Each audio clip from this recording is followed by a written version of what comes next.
to the dilemma. But you can really see, if you look, the angle, you can see the big gap all the way down and how it tapers down. Okay? All right, now in the kit, you are going to get all this, the cover piece, the hitch you've already seen. So when you get it, it's going to give you this. I might have a better picture up in a little corner or something, but it basically tells you, gives you a spot to go download it, throw it away. So when you go and download your instructions, this is what you're going to get. And the nice thing is, it's going to tell you what's in the kit. Okay, hitch receiver we know we got. Okay, 12 volts. Actually, we got 14. Then you're going to get the instruction template, which is that. Okay, then you're going to get your fuses and your relays and your 7-pin connector. Okay. So just go back through, make sure you got all that, and then you get your tools required. Tells you there, and then it's got your pre-installation warnings and your install. Now the thing is, remember, this is set up for just a bumper without the hitch. Mine already has the hitch. Okay, first step, we got to go after the wiring. So you have three. You have this big turd that goes right there. It's real easy, just pinch that, boom, she slides out. Then you have these two little shits. They're just drooping around. You just disconnect it, pop that plunger. This one, you gotta be careful with because she is fixed right there. So when you go ahead and do that, just make sure you do the plunger. Now, when I go back with all this shit, sorry for using the S word, but when I go back, I'm gonna make sure that I've got a good amount of dielectric grease. There's some good stuff there, but there, it's pretty dry and around the seal house. So, anyways, what we'll do, so we can get that bumper, is take these and stick them back here, okay?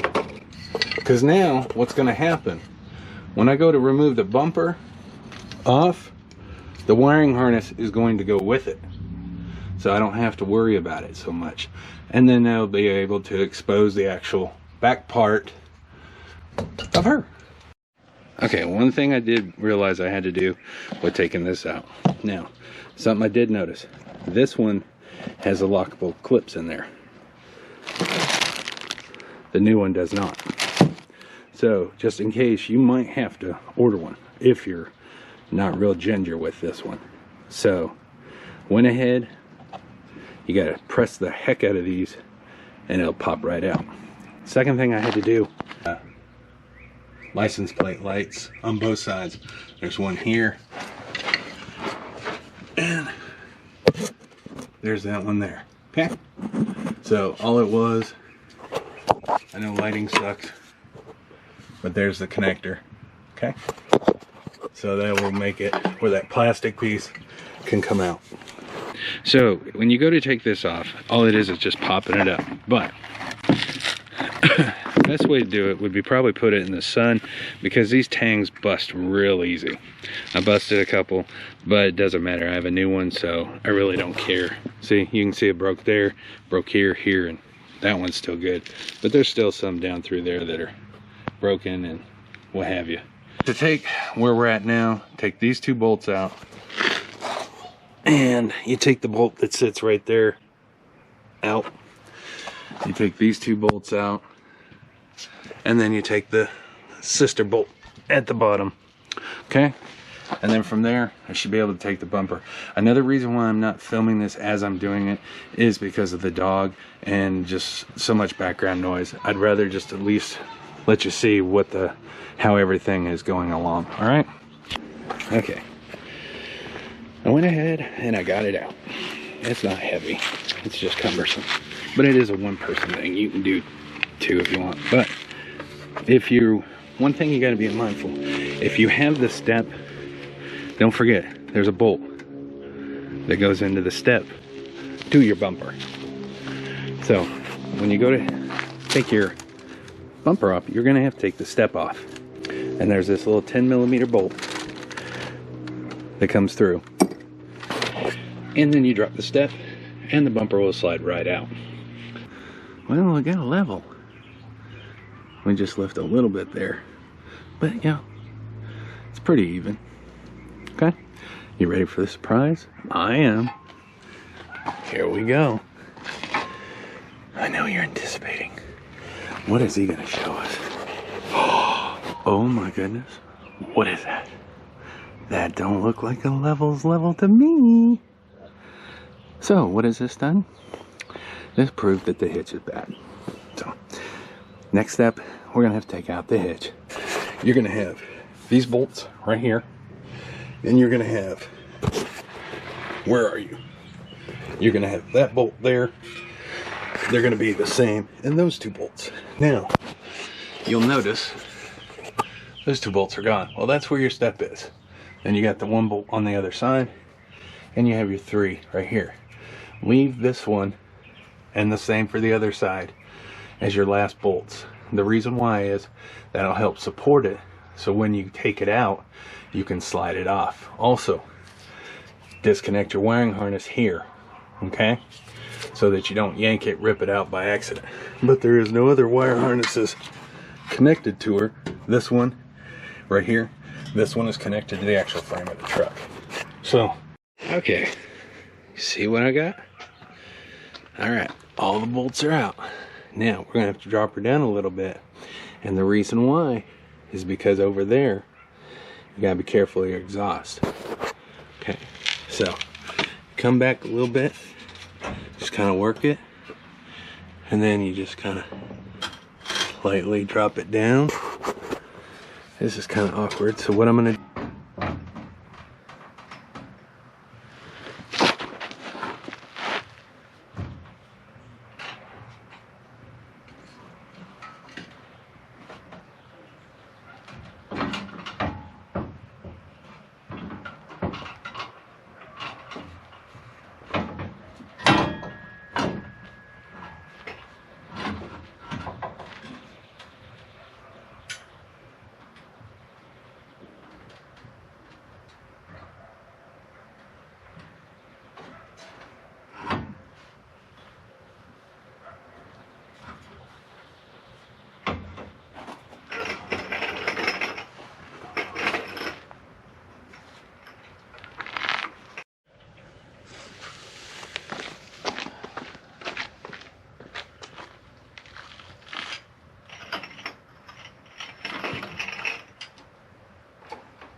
what happens when you go too far in, trying to make it with the actual truck.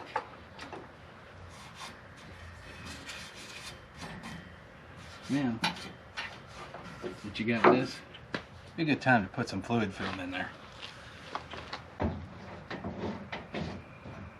That. Stick that in there.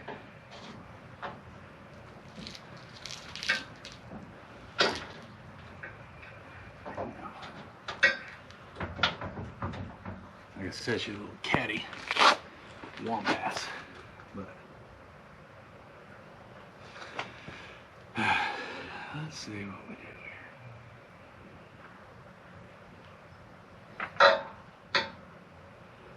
Okay.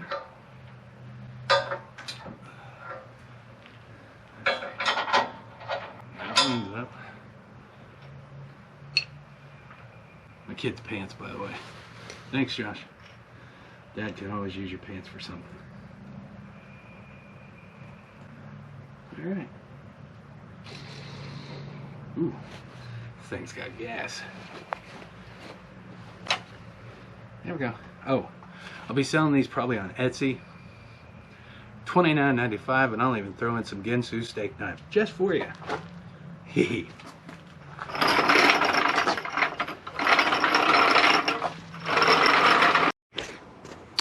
Okay, I've got the bumper installed.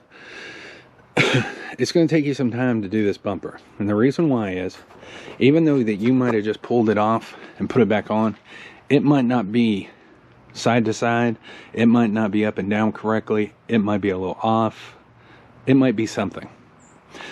So when you go to put your bumper in, leave these two loose, the one down there loose, and then loosen all these on both sides. Of course, leave those loose. And then what you're going to do is that'll give you a way to go ahead and move it back and forth, a little bit up and down, a little bit of rolling, so that you could try to even out across that top spot, so when you put the plastic in, it'll somewhat be fairly decent and won't be noticeably off or anything like that. Now, with all that being said, with the plastic, you can go ahead, put it in the house, let it warm up, then come out and put it on, or, you know, depending on the weather. And then another thing I use is on these tangs, just before I start putting it on there, I put a little soap and water, and that'll just help slide it right on in there. Okay, so after all that, the next thing will be is putting in the wire. Okay, wires are back in. Everything's all connected, locked into where they're supposed to be. I don't like this. Looks like somebody popped it. I believe that might be where this one goes. I'm not 100% sure. It's hard to say. Anyways, I'm going to do the loom a little bit different. I'm actually going to take and intertwine these a little bit better and kind of tuck them up so that no debris will come and smack the hell out of them. But everything else, the lights, all that, is connected. Pretty much what she looks like. So, pretty much uniform straight across. So, is it perfect? No.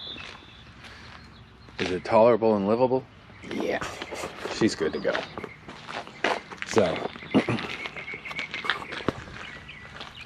I'm happy with it.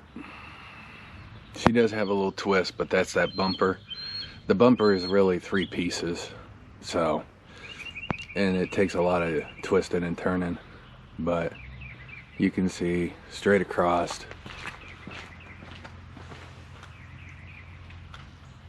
The gap all the way. I know you can't really see it in there, but the gap at the ends and everything are pretty much uniform.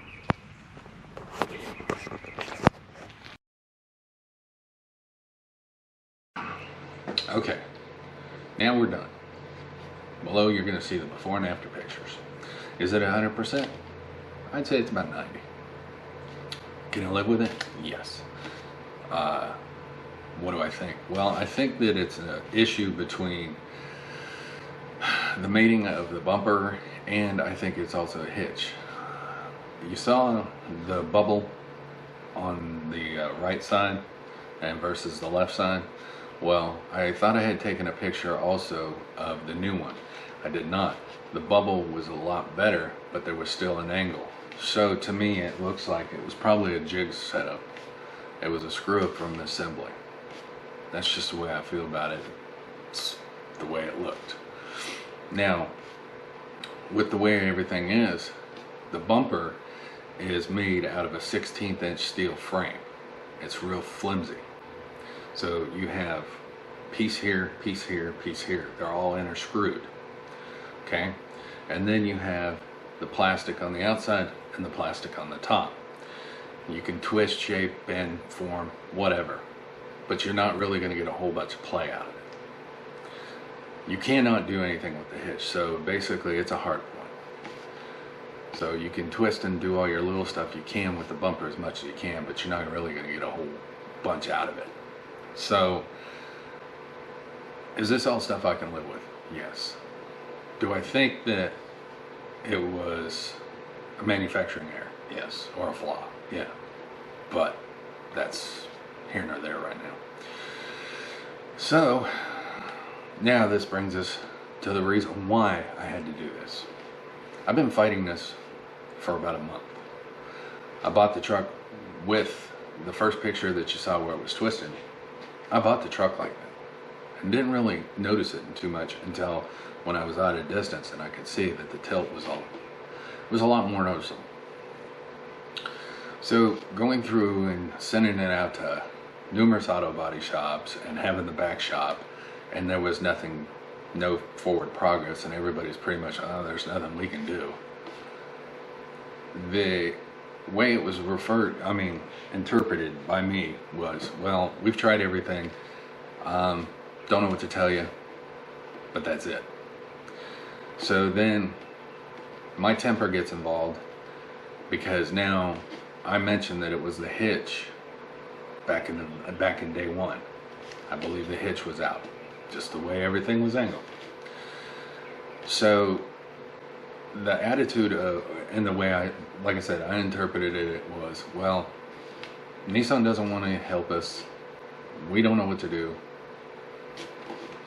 It's your problem now. So then automatically my temper just kicks into hyperdrive. Now, could things have been better? Hell yeah.